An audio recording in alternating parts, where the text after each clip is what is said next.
The year is 1141, war is breaking out across England, and it's flipping cold.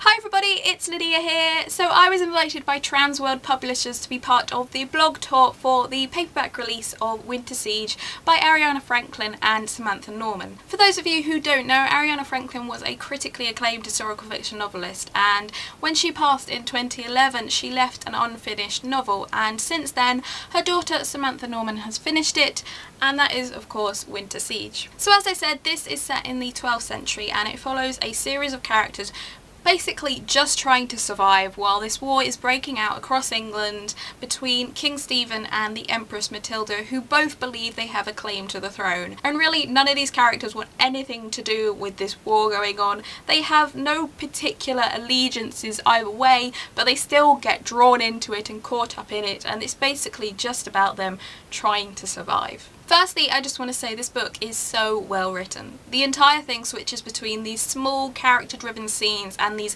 massive big action sequences, and yet it is so perfectly balanced and so well described that I could just imagine it happening all around me. Honestly, there was a scene where a couple of the characters were walking through this icy stream and I physically tensed up when they jumped into it because it was so well described that I could almost feel the cold that they were feeling. And I know that sounds a bit random, but it's honestly true. The description in this is so good. I could just picture everything from the burning fires burning in the castle halls to these cold dark tunnels that they were walking through. And honestly, it's not just the setting and the surroundings that's well described. The characters themselves are so well developed and they feel real. The whole book really revolves around these three main characters. First up there's Gwyll, who is this sort of semi-retired mercenary because he has been tasked with looking after this young little girl called Penda, who for a number of reasons which I won't go into because I don't want to spoil it for you,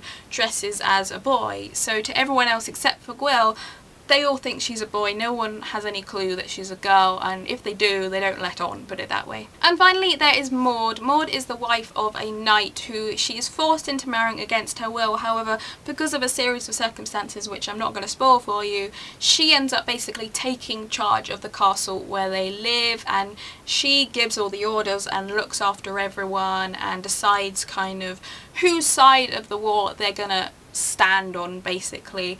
And really I loved all three of those characters, but she was probably my favourite. She's so tenacious and so strong despite the fact that she lives in this world where women are very much treated as the weaker sex and men are meant to be in charge, and she's surrounded by all these sort of knights and lords and everything, and yet she just doesn't give in. She knows what she believes, she has her morals, and she just is so strong-willed, and I love that about her. When I finished Winter Siege, because it's the first book of Ariana Franklin's that I've read, I went back to look at her bibliography and I discovered that she clearly liked to write a lot of really strong female characters in these periods of history where women were very much treated as the weaker sex and looked down upon and very much treated as objects, and I really loved that side of her writing. And obviously I haven't read the others yet, but in this book especially that really shines out. She clearly loved to write these female characters that were living in a world that was completely against them,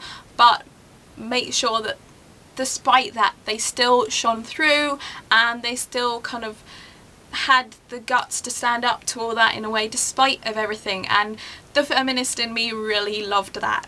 So I am the final stop on the Winter Siege blog tour, and I will link all the other stops in the description below. A couple of those also have previews for the book, so I would really recommend going checking them out so you can get an idea of how awesome this book is, and also a couple of them are hosting giveaways, so you can win yourself a copy of this book from them as well. So that's it for me today. I hope you enjoyed this. I will see you again on Monday with another video, but until then I hope you have a good weekend and bye!